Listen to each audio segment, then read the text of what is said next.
A 41-year-old mom caught a cold. Taking just one vitamin supplement caused her kidneys to stop working completely.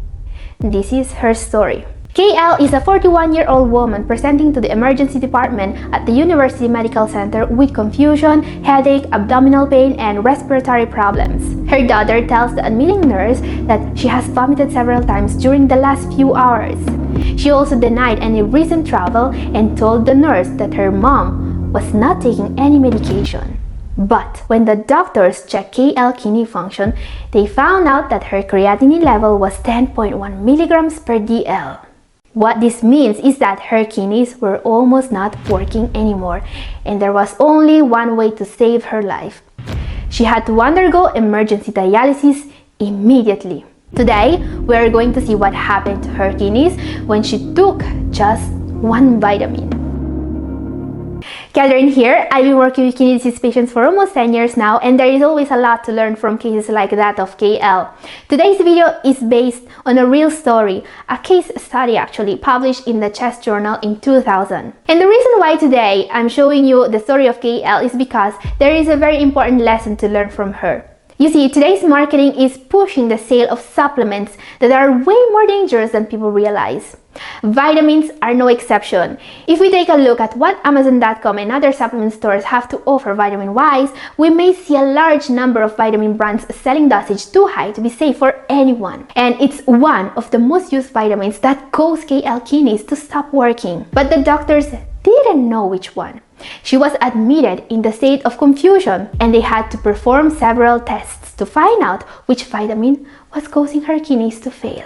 According to her daughter, KL started to develop a respiratory problem about 2 weeks ago. She told the doctors that she saw KL vomiting several times during the last 3 days. She also remembered seeing her mom taking pills, which was unusual for her, but she didn't know what the content of those pills was. We now know that KL was worried for her health and for her job. 2 weeks ago, she started to develop a sore throat, followed by persistent symptoms of respiratory problems. She was concerned that she might have caught the flu, so she took high doses of a certain vitamin. It didn't seem to work because she quickly started to get a fever. She was getting busy at work and couldn't afford to be sick, so she brought more vitamin bottles and massively upped her dosage. About 4 days after increasing the dosage, KL went out for dinner and started to feel stomach pain. After passing some watery movements, she thought that she had some kind of food poisoning, so she went home and drank some water and didn't eat or drink for the rest of the day because she simply wasn't hungry or thirsty. Interestingly enough, she didn't have to use the bathroom for the next 24 hours. So the big question the doctor needs to answer now is, what happened to KL kidneys when she started to take one vitamin? Doctors had to start a series of tests to find out which vitamin damaged her kidneys. What they found after a renal biopsy is that acute tubular necrosis and massive oxalate deposition were present in her kidneys. The vitamin KL was taking is a water-soluble vitamin. This means that when someone takes too much of it, the body will remove the excess through the urine. However, if the dose is really high, like in the case of KL, during the breakdown of this vitamin, one very dangerous substance is formed.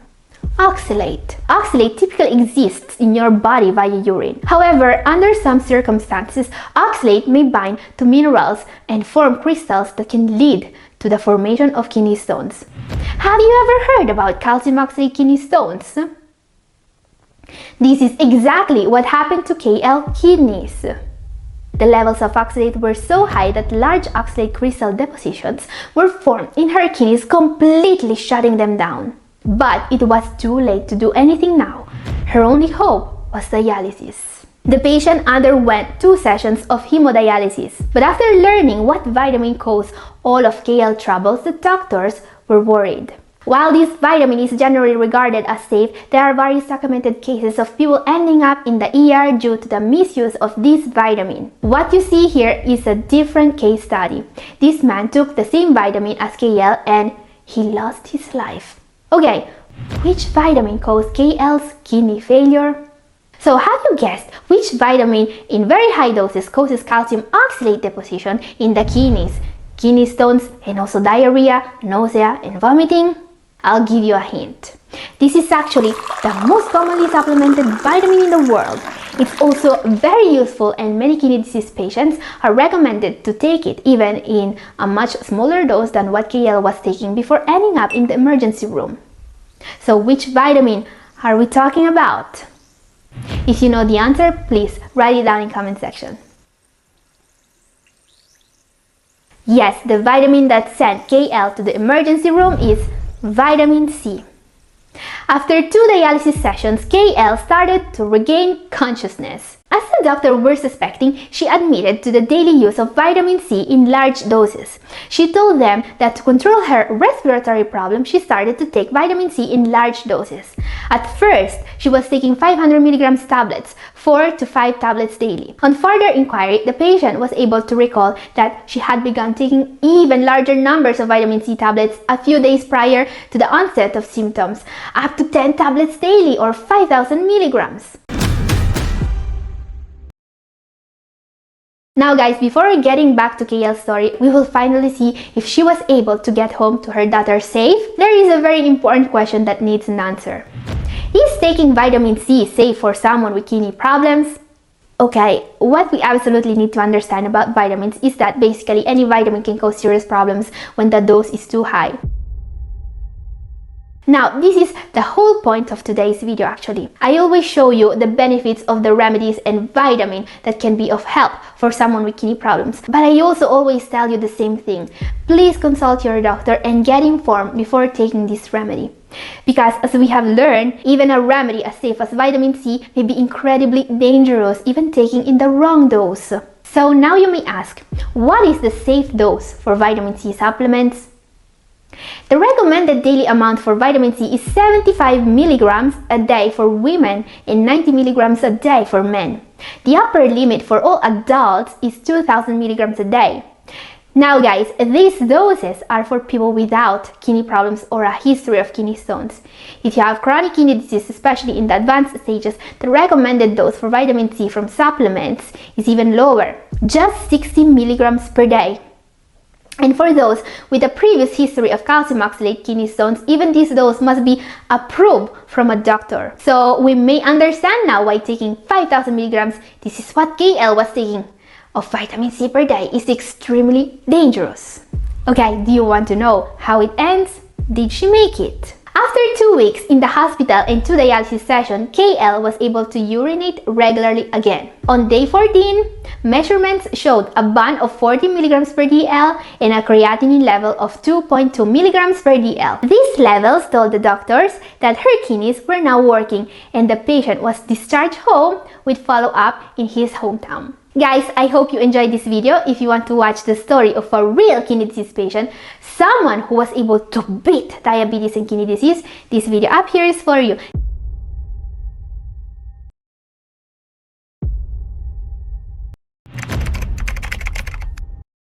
All my life, I have been a person of size who was extremely active. My kidneys have always been fine until a diagnosis of psoriasis led to a regimen of medications which impacted my kidneys. Suddenly, I found myself facing a diagnosis of chronic kidney disease stage 4 and type 2 diabetes. All my doctor was able to tell me was to lose weight and to prepare for dialysis. But I wasn't ready to give up. I took classes and read and became as educated as I could on CKD. This is how I found out that I could improve my kidney health by eating more fruits instead of less, and by using one amazing herbal remedy. Eventually, I was able to reverse my kidney disease and to manage diabetes. I am not risking dialysis anymore. I'm in stage 3 now, and my doctor is completely baffled. Today we will see this incredibly inspiring success story. Deborah is a 69-year-old writer and mother of 4. She has been living with diabetes for many years. 2018 was the year that changed everything for her. When she took hold of her health, she was able to stop the progression of her stage 4 CKD and significantly improve her A1C. She is now safely in stage 3B and she's dedicating her time to teach others how to do this. There are 4 changes that made all the difference for her: nutrition, mindset, and don't miss the number 4 in particular, because that's an herbal medicine that made the biggest difference. When Deborah contacted me and told me about her journey with diabetic kidney disease, there is one thing that shocked me the most. She was able to manage diabetes by eating more fruit. Yes, this is incredible, so I immediately asked her what are the fruits she liked to eat most. Here's what she says about eating with diabetes and CKD. Eating a renal diet and eating carefully for diabetes was a challenge because they seem to be in conflict. I had to be mindful of my potassium and of sugar, and this faced me to avoid a long list of foods. Yep, say no more, I thought. There is indeed a list of foods that most patients need to avoid, especially those with a potassium allowance. Some vegetables that will be very good for someone with diabetes, such as potatoes, tomatoes, squash, but also beans and zucchini, are too high in potassium. Now guys, not everything is doom and gloom here. While the limitations of a renal and diabetic diet seem unsurmountable, there's a list of foods that are actually good for both. Just like many of you probably already did, Deborah found out that certain foods can actually be eaten by both diabetic and CKD patients. Here are some of her favorites, some of the foods she believes made all the difference in managing diabetic kidney disease. So, Deborah, what food you believe helped you most? I really do like barley. I believe it's one of the best whole grains replacements for rice and pasta because it has low potassium and phosphorus content compared to almost any other whole grain.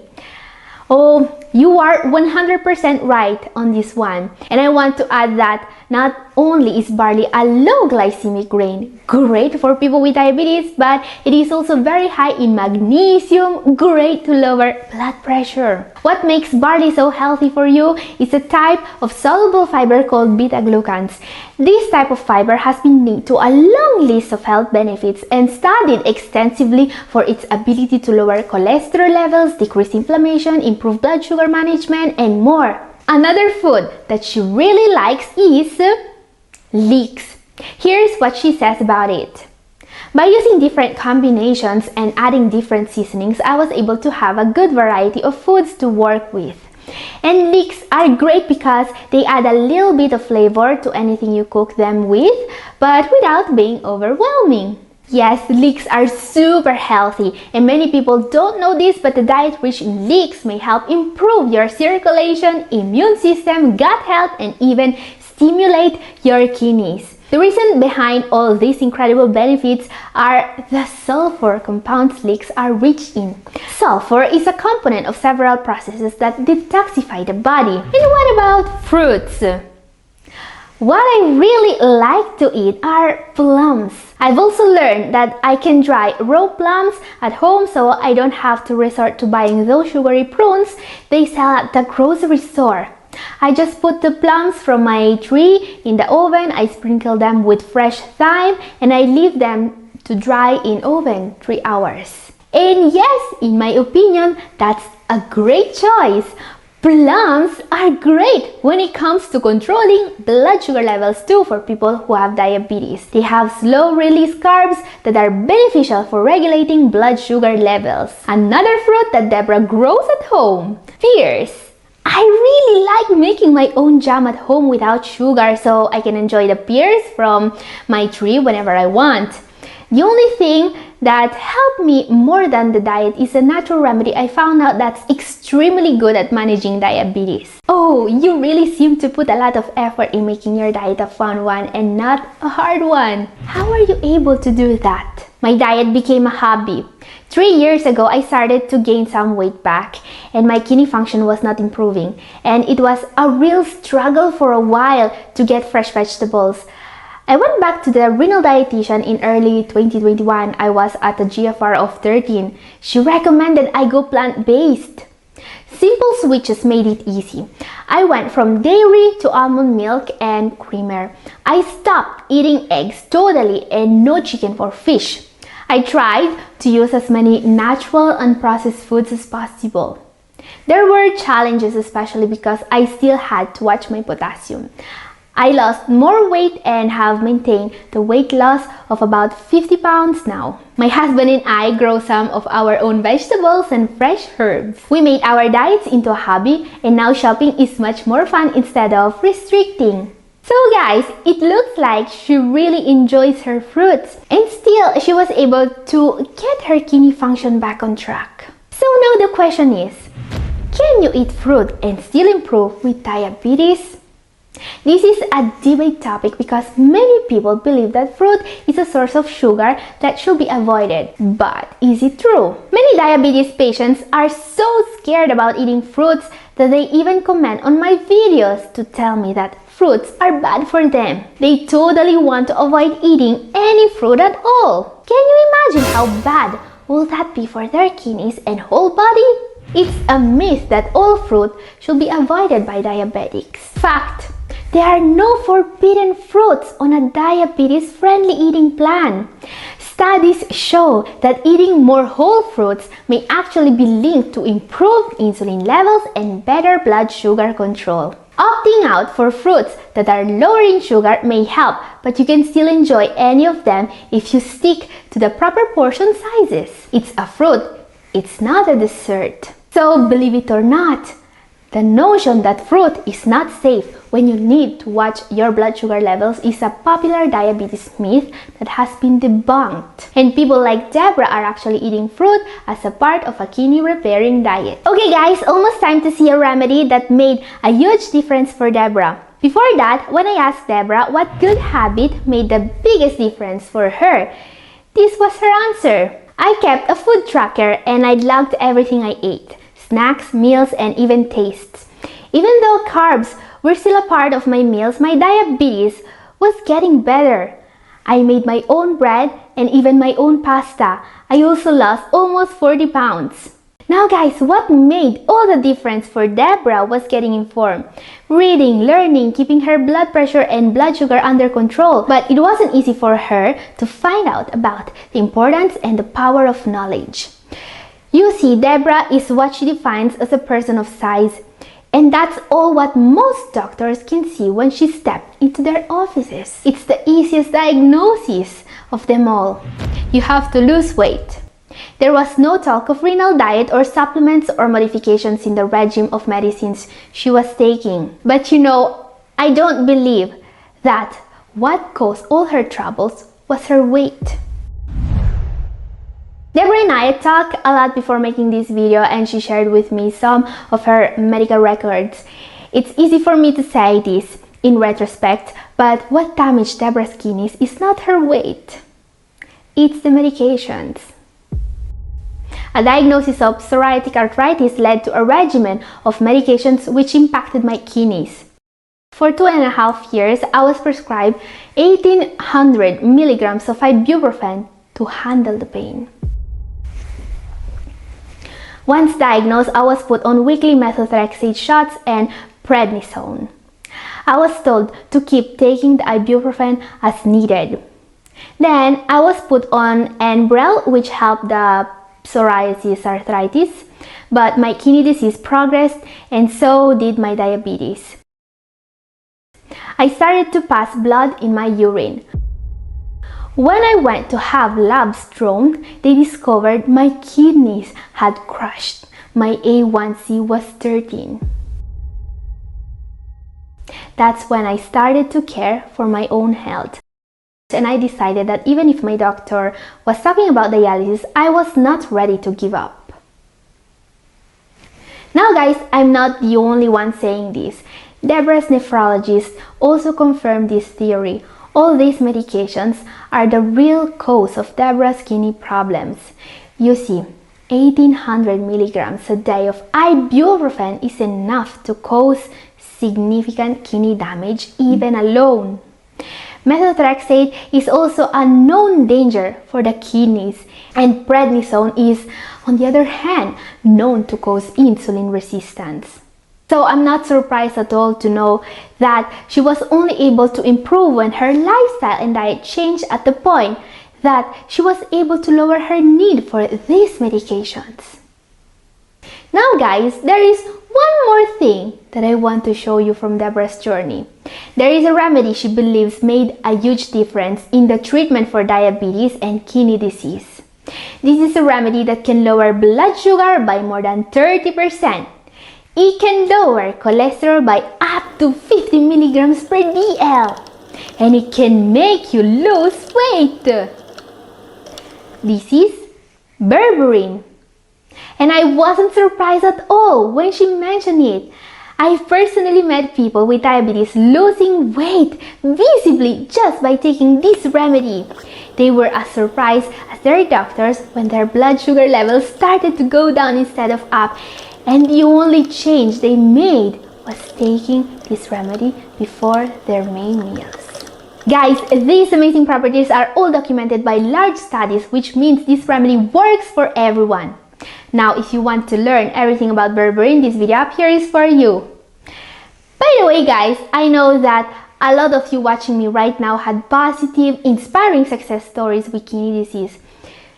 So if you want to share your story too, this is the place. Let me know in comment section so we can talk about it.